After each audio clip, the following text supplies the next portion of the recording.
95 Ibadan.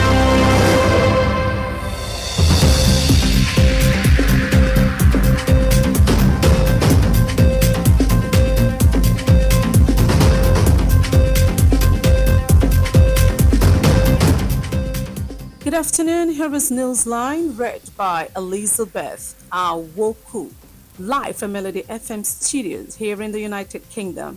First, let's check out the headlines. INEC to hold voter registration in 811 centers across Nigeria. Federal government disburses 493 billion naira to 5 million households. On entertainment news, Davido and Chilma stir excitement with pre-wedding fun in Miami. And on business news, Brent traded at $67.02 a barrel on demand optimism.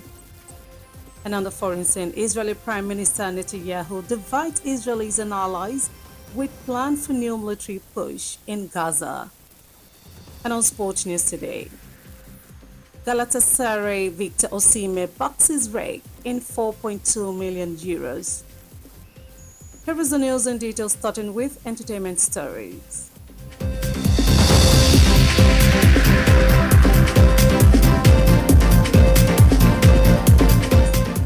Ahead of their highly anticipated wedding this weekend, Afrobeat superstar Davido and his wife Chioma have begun the celebration in grand style. The couple, who are currently in Miami, USA, were seen enjoying moments of fun and love with close friends, family members, and the famed 30 Billion Gun crew during a pre-wedding gathering. In a now viral video circulating online, Davido and Chilma appeared deeply in love, posing side by side for a photo while the singer affectionately played with her hair, a moment that sparked waves of admiration across social media.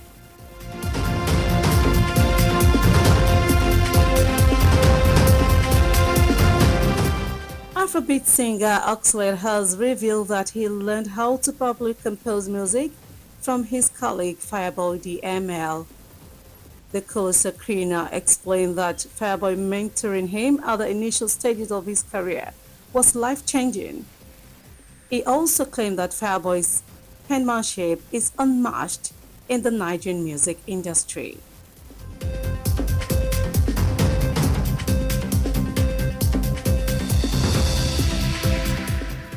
And straight to local news, the Independent National Electoral Commission says its continuous voter registration will hold in 811 centers across the 36 states and the Federal Capital Territory. INEC National Commissioner and Chairman, Information and Voter Education Committee, Mr. Sam Olumekan, disclosed this after the Commission's regular meeting in Abuja. Mr. Olumekan stated that for easy identification, INEC will be deploying an online CVR live locator to assist citizens in locating their registration centers nationwide. He noted that, as early announced by the INEC, the CVR would resume on August the 18th with the online pre-registration, while the in-person registration option would follow a week later on August the 25th.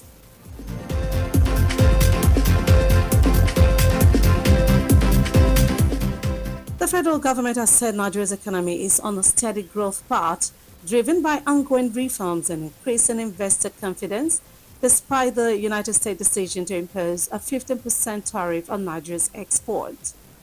Minister of Industry, Trade and Investment, Mrs. Jumoke Oduwole, said the country would remain focused on diversifying its markets and strengthening domestic investment in line with President Bola Tinubu's economic agenda. According to reports, the new tariff announced by the United States President Donald Trump takes effect at midnight today.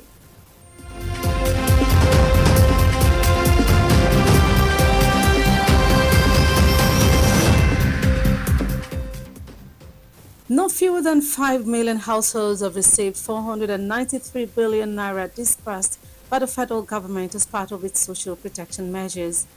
Minister of State for Humanitarian Affairs and Poverty Reduction, Mr. Yusuf Tanko Sununu, who stated this yesterday, however, did not indicate the period during which the cash was made available. He said the ministry has a budget of over 500 billion naira captured under the service-wide vote for the National and Social Investment Program.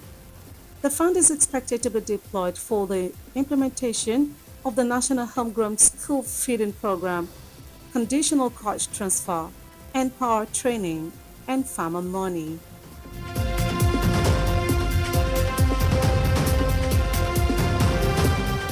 Thank you for staying tuned. Newsline returns shortly. Stay with us.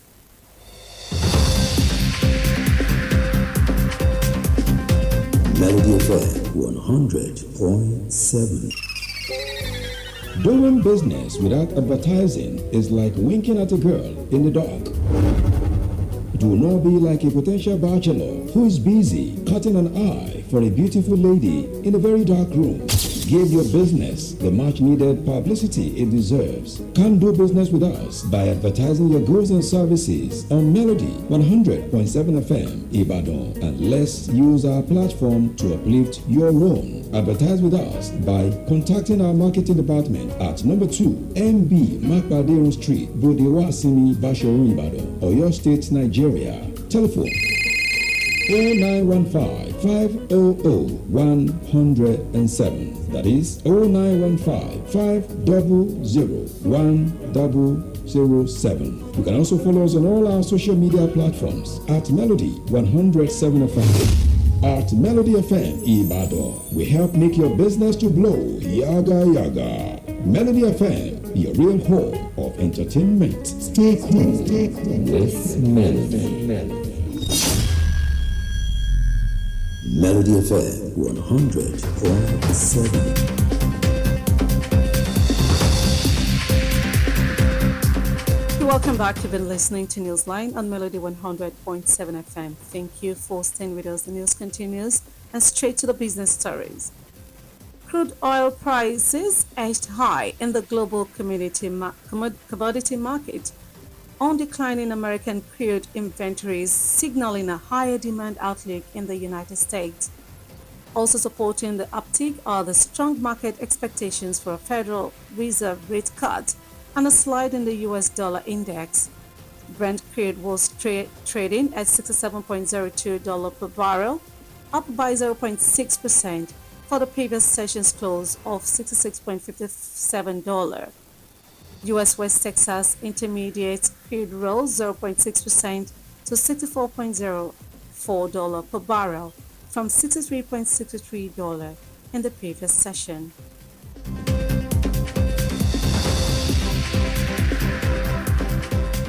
And on the foreign scene, Israeli Prime Minister Benjamin Netanyahu's controversial plans for a new military push in the Gaza Strip have raised warnings from the army leadership, opposition from hostage families, and concerns that more Palestinians will be killed.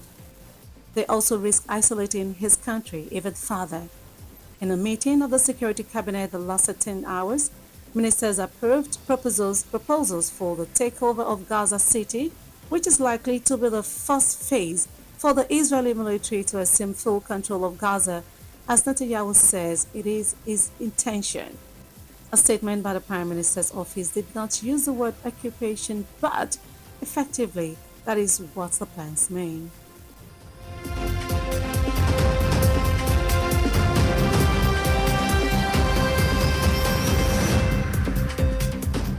Finally, on sport news today, Galatasaray's special Victor Osimhen's collector's boxes have generated €4.2 million in revenue after receiving 20,000 pre-orders within days of launch, with each solo 2 Gala box priced at 9,999 Turkish lira.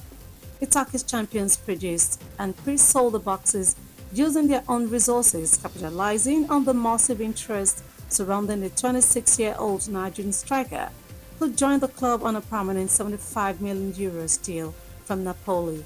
The revenue translates to approximately 200 million Turkish lira. And before we end Newsline this afternoon, here is a recap of the highlights.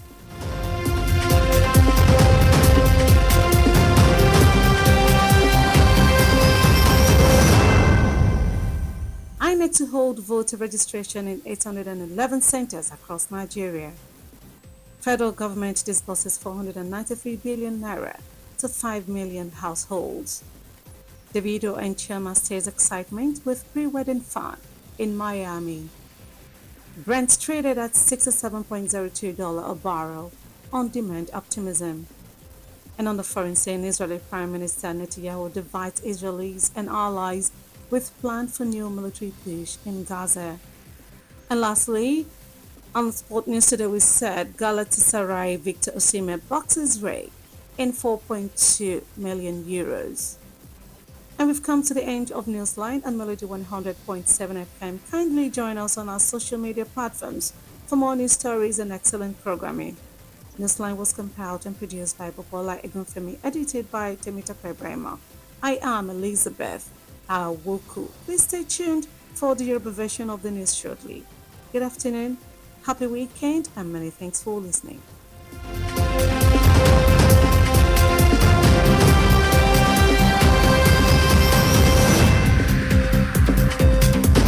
Melody FM 100.7 Melody FM Bashoron Ibadan ó kọjá bẹ́ẹ̀. Ìròyìn ní ìkànnì Melody 100.7 FM Ìbàdàn.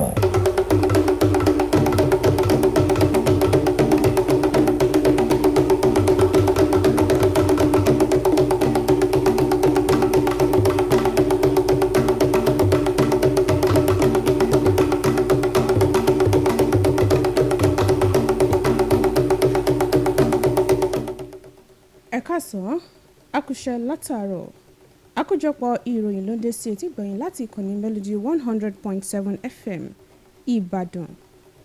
Adenike Adésóyè lóníròyìn ní ṣáájú ẹgbẹ́ kókó oníròyìn náà. Àjọ INEC yóò ṣe ìforúkọsílẹ̀ olùdìbò láwọn ibùdó ìforúkọsílẹ̀ okòólélẹ́gbẹ̀rin-ó-dín-mẹ́sàn-án tó wà káàkiri orílẹ̀-èdè Nàìjíríà.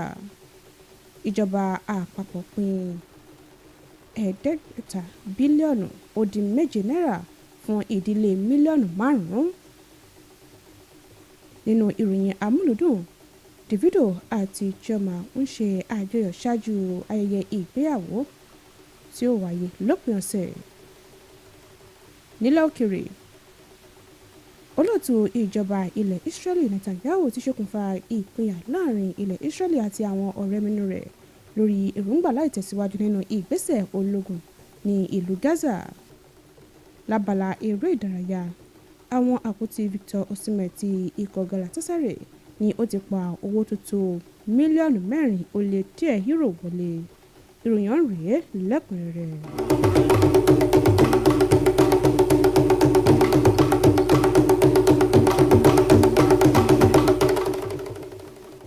Ṣáájú ayẹyẹ ìgbéyàwó tí ó wáyé ní òpin ọ̀sẹ̀, gbajúgbajà olórin Afrobeat ní Davido àti ìyàwó rẹ̀ Chema ni wọ́n ti bẹ̀rẹ̀ àjọyọ̀ lọ́nà àrà ọ̀tọ̀. Tọkọtìyàwó ọ̀hún tí ó wà ní Miami ní ilẹ̀ Amẹ́ríkà lọ́wọ́lọ́wọ́ ni wọ́n ń ṣe àjọyọ̀ pẹ̀lú àwọn ọ̀rẹ́, mọ̀lẹ́bí àti ikọ̀ 30 Billion Gang níbi ìpéjọpọ̀ ṣáájú ayẹyẹ ìgbéyàwó náà. Nínú fọ́nrán tí ó lọ káàkiri lórí ìtàkùn ayélujára, Davido àti Chema ni wọ́n fi ìfẹ́ hàn síra wọn, tọ́pọ̀lọpọ̀ àwọn olólùfẹ́ wọn náà sì ń bá wọn ṣe àjọyọ̀ tí wọ́n sì tún bá wọn dáwọ́ dùnú.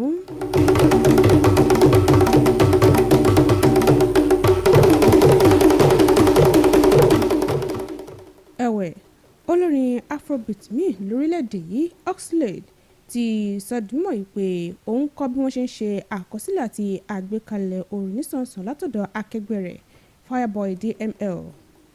Ó ṣe lálàyé pé ìtọ́nisọ́nà Fireboy fún òun níbẹ̀rẹ̀ iṣẹ́ orin òun jẹ́ èyí tó mú àyípadà bá ìgbé ayé rẹ̀. Ó tún ṣe lálàyé pé ìkọ́ni Fireboy jẹ́ èyí tí kò sí ẹlẹ́gbẹ́ rẹ̀ nínú iṣẹ́ orin ní orílẹ̀-èdè Nàìjíríà.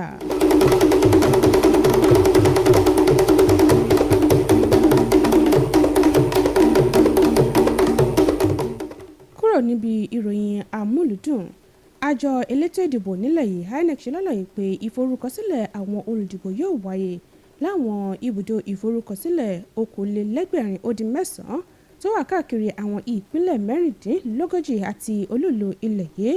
Kọmíṣánná àpapọ̀ àjọ INEC tó ti jẹ́ alága ìgbìmọ̀ tó ń rí sí ìdánilẹ́kọ̀ọ́ fáwọn olùdìbò, Ọ̀gbẹ́ni Sam Olúmẹkùn sọ ọ̀rọ̀ di mímọ̀ lẹ́yìn ìpàdé àjọ tó wáyé nílùú Àbújá. Ọ̀gbẹ́ni Olúmẹ̀kùn ṣe lálàyé pé fún ìdánimọ̀ àjọ INEC yóò ṣe àmúlò ìtàkùn èyí tí ó ran àwọn aráàlú lọ́wọ́ láti mọ ibùdó ìforúkọsílẹ̀ wọn káàkiri ilẹ̀ yìí.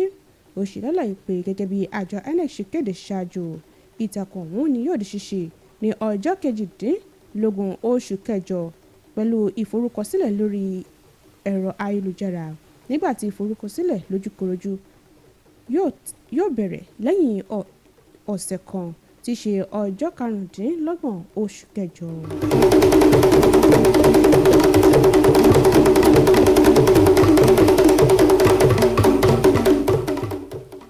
Wáyé o, ìjọba àpapọ̀ ti ṣe lálàyé pé ètò ọrọ̀ ajé orílẹ̀-èdè Nàìjíríà ti wà ní ojú ọ̀nà ìdàgbàsókè látàrí ọ̀kan-ò-jọ̀kan àtúntò àti ìgboyà tí àwọn olùdókòwò ní lórílẹ̀-èdè yìí, bó tilẹ̀ jẹ́ pé ilẹ̀ Amẹ́ríkà pinnu láti ṣe àgbékalẹ̀ àfikún owó orí ìdá 15 lórí àwọn ọjà tí wọ́n ń gbé wọlé sí ilẹ̀ náà láti ilẹ̀ Nàìjíríà. Mínísítà fọ́rọ̀ iléeṣẹ́ okòwò àti ìdókòwò arábìnrin Jùmọ̀kẹ́ Odùwọlé ṣe lálàyé pé orílẹ̀-èdè yìí yóò gbájúmọ́ àfojúsùn rẹ̀ láti pẹ̀ka ètò ọrọ̀ ajé rẹ̀, bákan náà tí yóò sì tún máa ro ìdókòwò lábẹ́lé lágbára sí níbàámu pẹ̀lú àfojúsùn ètò ọrọ̀ ajé Ààrẹ Bọ́lá Tinubu. Gẹ́gẹ́ bí ìròyìn ṣe fi léde, àgbékalẹ̀ owó orí tuntun tí ààrẹ ilẹ̀ Amẹ́ríkà Donald Trump kéde rẹ̀ ni yóò bẹ̀rẹ̀ sí ní múlẹ̀ bẹ̀rẹ̀ láti òru òní lọ.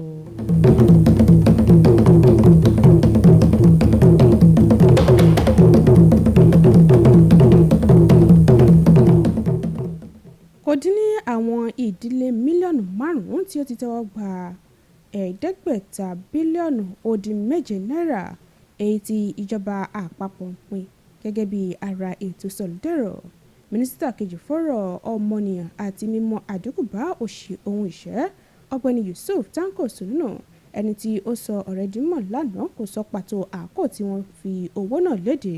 Ó ṣe lálàyé pé iléeṣẹ́ rẹ̀ ti ya owó tó lé ní $500 bílíọ̀nù náírà sọ́tọ̀ fún lábẹ́ ètò ìdókòwò sí àwùjọ. Owó ọ̀hún ni ó wà láti ṣe àmúṣe ètò fífún àwọn iléèwé lóúnjẹ, ètò fífún àwọn tí kò rọ́wọ́ họrí nílẹ̀ yìí ní owó, ètò ìdánilẹ́kọ̀ọ́ N-Power àti ètò owó fún àwọn àgbẹ̀.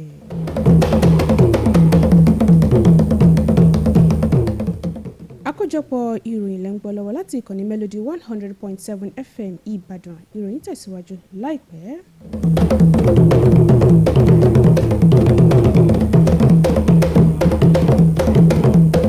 Melody FM Báṣọ̀run nìbàdàn ó kọjá bẹ́ẹ̀. Níbo lọ ń lọ? Mo ń lọ kéde ọjà mi ní rédíò kan bẹ́ẹ̀ ni. Níbo? Má wulẹ̀ dákọ̀, má sunwó náà. Ibi táyé kọjú sí ni ó kọjú sí. Polówó ọjà rẹ ní Melody 100.7 FM. Àtàjẹ̀rẹ̀ ló sì máa ta. Polówó ọjà ní Melody. Sanwó polówó ọjà sí Melody. Jẹ́ kí wọ́n lò ní Melody. Tọ́jà ló sì máa ta ní wàrà. Ẹ kàn sí ẹ̀ka ìpolówó ọjà wa níléeṣẹ́ wa tó wà ní ojúlé kejì MB Mápàdérun Bódè Wàásìmí Báṣọ̀run Ìbàdàn. Ẹ sì lè pè wá sórí ẹ̀rọ ìbáraẹnisọ̀rọ̀ 0915 500 107 lẹ́ẹ̀kan sí 0915 500 107. Bákan náà lẹ́tún lè kàn sí wa lórí àwọn ìtàkùn ayélujára wa @Melody 107 FM. Àtàjẹ̀rẹ̀ fún gbogbo ẹni tó bá polówó ọjà ní Melody 100.7 FM. Melody FM Báṣọ̀run nìbàdàn ó kọjá bẹ́ẹ̀.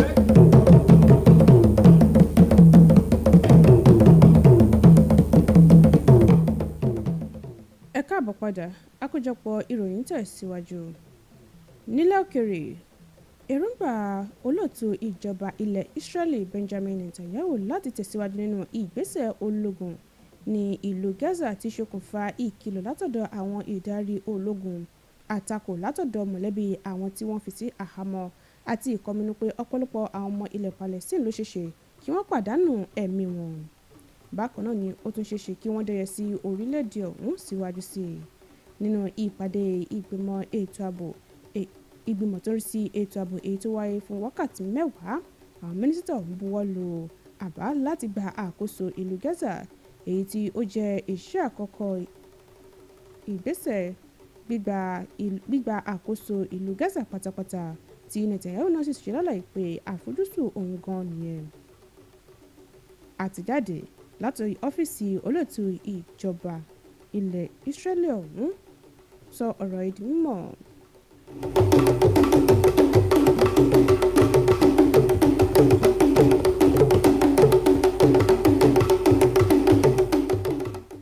Lábala eré ìdárayá, àwọn àpótí Victor Osimhen tí ó jẹ́ agbábọ́ọ̀lù nínú ikọ̀ Galatasaray ni ó ti pa owó tó tó mílíọ̀nù 4.7 wọlé lẹ́yìn tí wọ́n gba ìbéèrè fún àwọn àpótí ọ̀hún bíi 20,000 lẹ́yìn ọjọ́ díẹ̀ tí wọ́n ṣe ìfilọ́lẹ̀ rẹ̀ tí àpótí kọ̀ọ̀kan sì ń lọ fún 10,000 lira owó ilẹ̀ Turkey. Ikọ̀ agbábọ́ọ̀lù ọ̀hún ni ó gbé àpótí náà jáde lẹ́yìn tí ó ra atamátàsé tó jẹ́ ọmọ orílẹ̀-èdè Nàìjíríà ẹni ọdún 26 láti inú ikọ̀ Napoli ní owó tó tó mílíọ̀nù 95 euro. Owó tí wọ́n ti wá pa wọlé lórí àpótí ọ̀hún ni ó tó 200 mílíọ̀nù lira owó ilẹ̀ Turkey.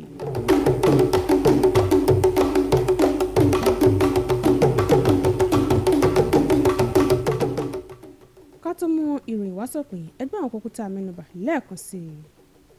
Àjọ elétò ìdìbò nílẹ̀ yìí INEC yóò ṣe ìforúkọsílẹ̀ àwọn olùdìbò láwọn ibùdó ìforúkọsílẹ̀ 2,819 káàkiri orílẹ̀-èdè yìí. Ìjọba àpapọ̀ fi 500 bílíọ̀nù náírà léde fún ìdílé mílíọ̀nù 5. Nínú ìròyìn amúlùdùn, àfitún ilé ti pé Davido àti Chioma ń ṣe àjọyọ̀ níbi ayẹyẹ ṣáájú ètò ìgbéyàwó wọn tí ó wáyé lópin ọ̀sẹ̀. Nílẹ̀ òkèrè, olóòtú ìjọba ilẹ̀ Israeli Benjamin Netanyahu ṣokùnfà ìpínyà láàrin ilẹ̀ Israeli àti àwọn ọ̀rẹ́minú rẹ̀ pẹ̀lú èròǹgbà láì tẹ̀síwájú nínú ìgbésẹ̀ ológun nílùú Gaza. Lábala eré ìdárayá, àmọ́ asítìgbọ̀nyìn wípé àpótí Victor Osimhen tó jẹ́ ọmọ ikọ̀ Galatasaray ti pa owó tó tó mílíọ̀nù 4.7 euro wọlé. Tó èyí ló pin àkójọpọ̀ ìròyìn wa fún tòní láti ìkànnì Melody 100.7 FM Ìbàdàn. Ẹ má gbàgbé láti darapọ̀ mọ́ lórí àwọn ìtàkùn ayélujára wa fún àkójọpọ̀ ètò àti ìròyìn síwájú sí i. Bọ́bọ́lá Egunfẹ́mi ló ṣe àkójọpọ̀ ìròyìn. Tèmítọ́pẹ́ Brema ló lóòtú ìròyìn. Adenike Adésóyè ló kà sétí gbọ̀nyìn. Mo kì í ẹ máa yáṣẹ́ o, àpọ̀lá Jímọ̀.